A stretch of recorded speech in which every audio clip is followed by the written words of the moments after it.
जब भी क्रिकेट में बेस्ट टीम को डिसाइड किया जाता है तो सबसे बड़ा deciding factor ICC cricket world cup बन जाता है। और आखिर ऐसा हो भी क्यों ना, वर्ल्ड कप को क्रिकेट का ताज माना जाता है जिसे पहनने के लिए हर एक टीम पूरी जी जान लगा देती है। बट क्या हो अगर एंड में वो ताज ना मिले? सो 19 नवंबर 2023 एक ऐसा दिन जिसे हर एक इंडियन क्रिकेट फैन अपने जहन से निकालना चाहेगा। वो वर्ल्ड कप केवल एक टूर्नामेंट नहीं बल्कि हम सबके लिए एक इमोशन था, जहां 140 करोड़ इंडियंस का 13 साल बाद वर्ल्ड कप जीतने का सपना कंगारुओं ने तोड़ कर रख दिया। पूरे टूर्नामेंट में अनबीटन रही टीम फाइनल में ऑस्ट्रेलिया से हार जाती है। मानो ऐसा लगता है कि वर्ल्ड कप हमारे पास से आता आता रह गया। जिस वर्ल्ड कप को जीतकर हम पूरे देश को खुश कर सकते थे, कुछ बकवास डिसीजंस की वजह से वो वर्ल्ड कप हमारे लिए आज एक दर्दनाक सपने जैसा है। पहले इंडिया के वर्ल्ड कप कैंपेन पर थोड़ी नज़र डाल लेते हैं। अगर एक वर्ड में इंडिया ग्रुप स्टेज कैंपेन को डिफाइन करना हो तो वो होगा डोमिनेटिंग। इंडिया के पहले मैच से लेकर 10वें मैच तक इंडिया ने हर एक मैच बिना किसी हर्डल के जीता। पहले मैच में ऑस्ट्रेलिया के खिलाफ जहां इंडिया सेकेंड इनिंग्स में 2 से 3 के स्कोर पे थी, ऐसा लग रहा था कि यहां से इंडिया कोलैप्स कर जाएगी। पर ना केवल विराट कोहली एंड केएल राहुल ने मैच विनिंग पार्टनरशिप की, बल्कि उस मैच को जीत के वर्ल्ड कप कैंपेन में अपनी जीत का सिलसिला भी स्टार्ट किया। इसके बाद Afghanistan, Pakistan, south Africa, New Zealand और कई दूसरी टीम को इंडिया ने वन साइडेड तरीके से हराया। इसके पीछे इंडिया की जबरदस्त बैटिंग और धांसू बॉलिंग थी। 5 नवंबर 2023 को इंडिया का साउथ अफ्रीका के खिलाफ मैच था। एक तरफ थी होस्ट नेशन इंडिया जो अब तक एक भी मैच नहीं हारी थी, दूसरी तरफ थी साउथ अफ्रीका, एक ऐसी टीम जो अपने खेले गए 7 मैचेस में से 6 मैचेस जीत चुकी थी। साउथ अफ्रीका उस वक्त बड़ी टीम्स को हरा कर आ रही थी। इंटरेस्टिंग बात यह थी कि साउथ अफ्रीका ने पहले बैटिंग करते हुए 4 बार 350 से ज्यादा का स्कोर खड़ा किया था, यानी मैच टक्कर का होना चाहिए था, लेकिन ऐसा नहीं हुआ। इंडिया ने अपने बेहतरीन खेल के साथ साउथ अफ्रीका को इजीली डिफीट कर दिया और एक बार फिर से प्रूव कर दिया टीम इंडिया अब डायरेक्ट ये वर्ल्ड कप जीत के ही मानेगी। साउथ अफ्रीका महज 83 रन पे ऑल आउट हो गई। सेमीफाइनल में न्यूजीलैंड के खिलाफ भी इंडिया ने 357 रन बना डाले, जिसके जवाब में न्यूजीलैंड 327 रन ही बना पाई। हमें इंडियन क्रिकेट हिस्ट्री के ओडीआई में बेस्ट स्पेल देखने को मिला, जहां मोहम्मद शमी ने केवल 57 रन देकर 7 विकेट चटका लिए। इंडिया का डोमिनेंस इतना ज़्यादा था कि बैटिंग हो या बॉलिंग, इंडियन प्लेयर्स हर एक जगह अपना नाम बना रहे थे। बैटिंग में विराट कोहली और रोहित शर्मा के बल्ले से लगभग हर मैच में ही रन्स निकल रहे थे और बॉलिंग में तो हर बॉलर के एटलीस्ट 10 विकेट थे। इस चार्ट को लीड मोहम्मद शमी कर रहे थे 24 विकेटों के साथ। बट इतनी बेहतरीन परफॉर्मेंस के बाद भी टीम इंडिया को वह चाहिए था जिसके लिए केवल वह नहीं बल्कि पूरा भारत 12 साल से इंतजार कर रहा था। उसके लिए ऑस्ट्रेलिया के खिलाफ फाइनल जीतना जरूरी था। यहीं से कहानी एक स्टार्ट होती है उस दिन की, जो दिन इंडियन क्रिकेट हिस्ट्री का सबसे आइकॉनिक दिन बन के रह सकता था, बट बना आखिर वो सबसे ट्रॉमेटाइजिंग दिन। ऑस्ट्रेलिया अपने शुरू के 2 मैचेस हारने के बाद एक अच्छा कमबैक करके आ रही थी और सब जानते थे कि 5 टाइम वर्ल्ड चैंपियंस अगर फाइनल में आती है तो इंडिया को उसे हराना आसान तो नहीं था। बट सब क्रिकेट एक्सपर्ट्स का कहना ये था कि इस वर्ल्ड कप को इंडिया आराम से जीत जाए, क्योंकि इंडिया की जो फॉर्म थी, इंडिया को हराना मुश्किल ही नहीं नामुमकिन था। उसके बाद फाइनल स्टार्ट हुआ। नरेंद्र मोदी स्टेडियम, दुनिया का सबसे बड़ा स्टेडियम जहां पे सीटिंग कैपेसिटी ही 1,32,000 लोगों की है।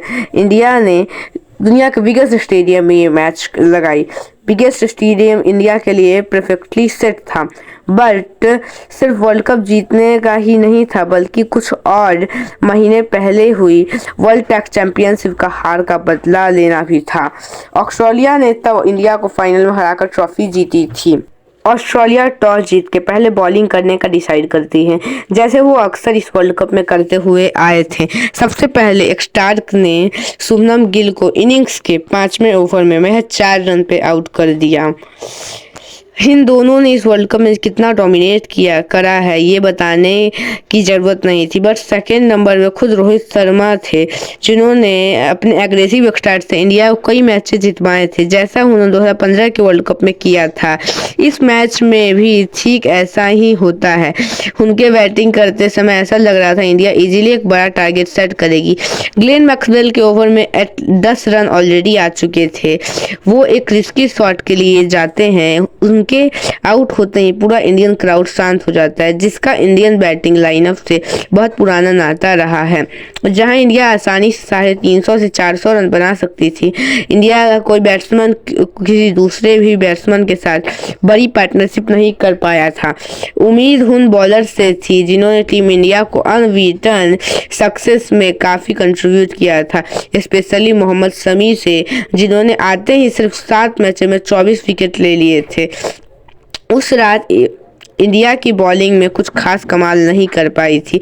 ऑस्ट्रेलिया का स्कोर 47/3 होने के बावजूद भी ट्रेविस हेड ने तांडव के पूरे गेम को ऑस्ट्रेलिया के तरफ कर दिया था। ट्रेविस हेड ने बनाए गए 147 रन के बदौलत ऑस्ट्रेलिया वो फाइनल जीत गई। हम वो फाइनल क्यों हारे?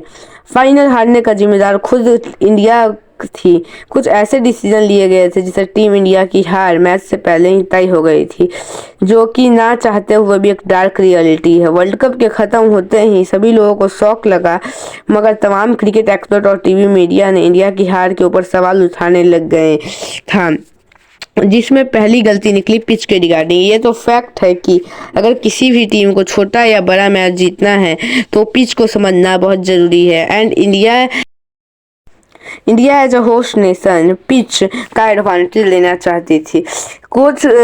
कोच राहुल द्रविड़ और कैप्टन रोहित शर्मा ने फाइनल से पहले अहमदाबाद की पिच का पूरा हुलिया ही बदल दिया था। आपने सही सुना, वर्ल्ड कप फाइनल की जो पिच होने वाली थी वो क्रिएटर से कह के पहले ही चेंज करवा दी गई थी। इस बात का पता हमें तब चला जब 17 मार्च 2024 को यूट्यूब पर ललन टॉप पे एक ब्रॉडकास्ट रिलीज हुआ। इस ब्रॉडकास्ट में former Indian cricketer Mohammad Kaif ने 2023 के वर्ल्ड कप की लॉस को लेकर काफ़ी डार्क स्टेटमेंट दिए। उन्होंने कहा कि वो वर्ल्ड कप फाइनल से पहले अहमदाबाद स्टेडियम में 3 दिन थे इंडियन क्रिकेट टीम के साथ, और उन्होंने इस पीरियड ऑफ टाइम में पिच का रंग लिटरली बदलते हुए देखा था, जिसे देख के वो खुद काफ़ी शॉक में थे। इतने बड़े मैच से पहले पिच को पूरी तरह से चेंज कर देना काफ़ी डाउट क्रिएट कर रहा था। वो आगे बताते हैं कि अहमदाबाद की बैटिंग फ्रेंडली पिच को पूरे तरीके से स्लो पिच में कन्वर्ट कर दिया गया था, क्योंकि टीम मैनेजमेंट का मानना था कि ऑस्ट्रेलिया की मेन स्ट्रेंथ उनकी फास्ट बॉलिंग है, जो उन्हें स्लो पिच पे कॉन्कर कर सकते हैं, जो कि फाइनल मैच में ऑस्ट्रेलिया के इनिंग्स में इनिशियल ओवर में भी देखने को मिला था, जहां रोहित शर्मा ने एक के बाद एक चौके मार रहे थे। मगर वो ये बात भूल गए कि अहमदाबाद का ग्राउंड ना ही केवल बाउंड्रीज की तरफ बड़ा है, मगर जो टीम बाद में चेज करने आएगी स्लो पिच की वजह से चेजिंग टीम को फ़ायदा मिलेगा। एक मुख्य कारण रोहित शर्मा की फियरलेस बैटिंग भी थी। Poor decision in the squad. अगर मैं आपसे पूछूं कि इंडिया की वर्ल्ड कप में सबसे कम योगदान किसका था, तो वो सूर्य कुमार यादव का। सूर्य कुमार यादव हार्दिक पांड्या की रिप्लेसमेंट के रूप में आए थे। पूरे 2023 में बीसीसीआई उन पे आंख बंद करके भरोसा दिखा रही थी, but Surya her bar fail हुआ। सूर्य एक T20 स्पेशलिस्ट थे, उन्हें ओडीआई में बिल्कुल भी सेंस नहीं बनता था। वो एक फेलियर थे ओडीआई में। 2023 में ओडीआई में 31 ओडीआईज में उनका एवरेज 27 का था और रन उन्होंने सिर्फ 774 मैच में 450 थी, और वर्ल्ड कप में तो ये स्टैट्स और बद से बदतर हो गए। उनकी 150 नहीं थी वर्ल्ड कप में। न्यूजीलैंड के खिलाफ 2 रन थे, इंग्लैंड के खिलाफ 49 रन, और कितने लोगों को मानना है कि वो विस्फोटक फिनिशर के रूप में थे। वर्ल्ड कप फाइनल में उनका स्कोर 18 पे 28 था, एंड उनका बाकी सारे में मैचेज में उनका एक स्ट्राइक रेट मुश्किल से 150 से 110 था। दूसरा रीजन है केएल राहुल की डिफेंसिव इनिंग्स।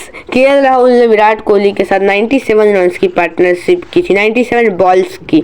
फिर भी केएल राहुल ने एक भी बार एक भी बाउंड्री नहीं मारी थी। रोहित शर्मा की क्लूलेस कैप्टनसी, आप सब जानते हैं कि रोहित शर्मा एक सक्सेसफुल कैप्टन है, बट ये भी बात एक सच है, अगर रोहित शर्मा प्रेशर में आ जाते हैं तो रोहित शर्मा क्लूलेस कैप्टनसी करने लगते हैं। यही हुआ था वर्ल्ड कप फाइनल में, जब इंडिया 240 के स्कोर पे 3 विकेट्स ले ली थी।